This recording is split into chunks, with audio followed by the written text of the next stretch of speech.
How's it going? In this last module, we discuss helmet impacts. We're almost done.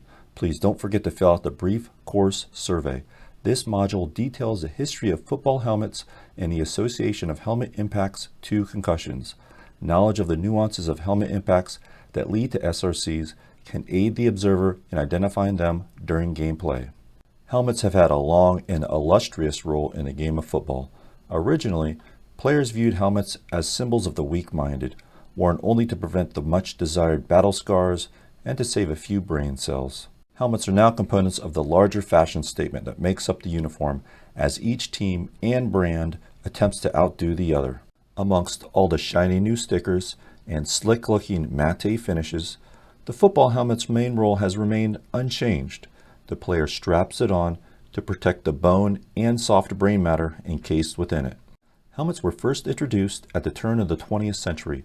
They were constructed of soft leather, and if the player was industrious enough, they fashioned a helmet strap to keep it snug. Helmets were originally designed to prevent major head injuries and lacerations, along with the all-important cauliflower ear. These first helmets are the origin of the term leatherheads. As we discussed before, in the early history of the sport, football was more violent than it is today. Major head trauma well beyond the SRCs we see in the modern game was common. A number of deaths occurred secondary to severe traumatic brain injuries. There was even talk of outlawing football because of the frequent carnage during a typical game. Rules changes such as banning the flying wedge averted this potential travesty, along with continued modification of the helmet. Helmets switched from soft to rigid leather with thicker padding. A formal chin strap was also introduced. In the 1930s, the helmet began to take the shape of the modern form of today. A face mask was installed. Graphics were first painted in the 1940s, with the iconic ram's horn logo making its first appearance.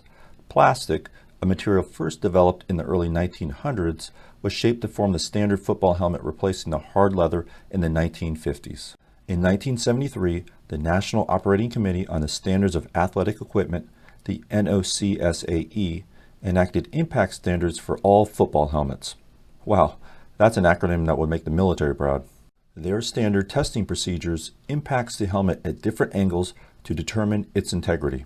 Once the helmet passes the specified tests, the NOCSAE plasters a sticker on it and deems it certified. The NOCSAE not only certifies football helmets, but other sporting headgear. Technology saves lives. With the introduction of the NOCSAE, there's been a precipitous decline in football-related deaths. Brain fatalities have decreased from the maximum of 160 from the decade of 1965 to 74 to less than 30 in a decade from 2005 to 14, and they continue to lessen. With continued research and funding focused on advanced technology, safety in regards to helmets should continue to improve. Now let's change course from history to how it works and briefly discuss some basic mechanical principles of the game. Football is a game of forces. Players smash into each other, they get kneed and slapped, they smack the ground. Forces are what make football fun, but they're also the nidus for injury. Football abides by the laws of physics, specifically mass multiplied by acceleration equals force. The football helmet was designed to help counteract these powerful forces. Helmet impacts that result from larger-than-life human bodies accelerating at elite speeds converts a large kinetic force into an equally large deformation force. This deformation force is applied to the helmet, skull, brain, etc., potentially creating massive damage. Concussions result from a high-speed deceleration of the skull. Discussion continues as to whether a linear or rotational force is the more devastating mechanism of injury.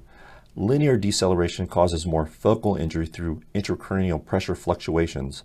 Rotational acceleration generates shear strain, which produces more diffuse injury. Growing consensus points toward the rotational forces as a more destructive process.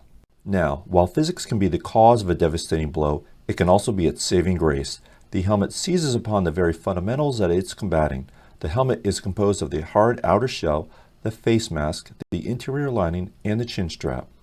Each component has a role to decrease impact forces. The hard outer shell and face mask prevent catastrophic or facial fracture. Both are also rounded, which deflects forces away from the point of impact. The interior lining decreases the deceleration forces and blunts the momentum on the brain as it rattles around in the skull. Even a small change in deceleration causes a significant decrease in the overall force. Now let's switch gears and transition into helmet impacts. Helmet impacts are at the core of understanding the nuances of in-game concussions. Some impact locations on the helmet more frequently cause concussions than others. If you know these high-risk locations, then you might identify concussions sooner. An NFL study published in 2018 found that the greatest number of concussive impacts were helmet-to-helmet impacts. Second on the list was the body of the collision partner, and third was the ground impact. Helmet-to-helmet impacts occurred 36% of the time. These helmet-to-helmet hits are inherently high risk for concussions. And really, this evidence confirms what common sense tells us. Hitting a hard object with your head rarely goes well. You should be on alert for other concussion signs in the player when you see or hear a helmet-to-helmet hit. I want to highlight two other areas, ground impact and impact to the back of the head. These two seem to be associated. Ground impact is a player hits the ground with their helmet, leading to a concussion. Ground impacts account for almost 20% of concussions in this NFL study. Ground impacts often result in a whiplash mechanism. A player falls on their butt and then whips back, hitting the back of their head. The back of the head also seems to be predisposed to SRCs. It's unclear why, but I speculate the higher rotational forces that can be generated likely contributes. So, the combination of increased rotational forces with the whiplash and the back of the head creates a higher risk incident. Remember this play earlier? Now, I don't know if this defensive back had a concussion, but the mechanism is the same, with a whiplash action hitting the ground with the back of their helmet. For Patrice Rene in the Carolina secondary. Carolina shifts the front. Brewer to throw. Gonna air it out. Looking down the field for and broken up on the play. Dominique Green along with Corey Bell Jr.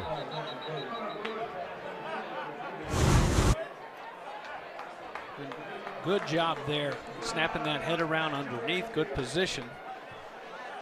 Everybody pops up okay. It looked like a little bit slow getting up.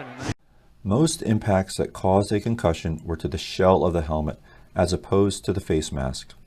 Of those helmet shell impacts, a majority were hit on the side and on the upper half of the helmet as shown in the picture. The back of the helmet was also a common location, as I just discussed. If the impact occurred on the face mask, it was most likely to be low and on the side. Helmet impacts are details that an expert in the field of concussion observation can use to enhance their craft. As we all know, there are nuances to in-game concussion injury. Knowledge of the high-risk helmet impacts can aid the medical provider in better identifying in-game concussions. Helmets have evolved from the skull-crushing days of the flying wedge to the modern game.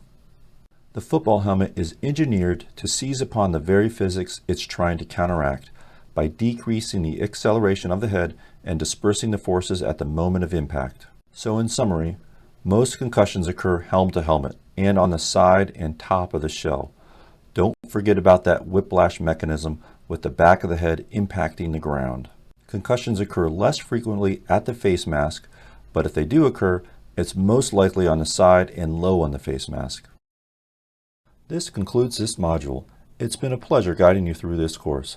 Please don't forget to fill out the course survey. Click on the header bar to either proceed to the final test questions or return to the main page.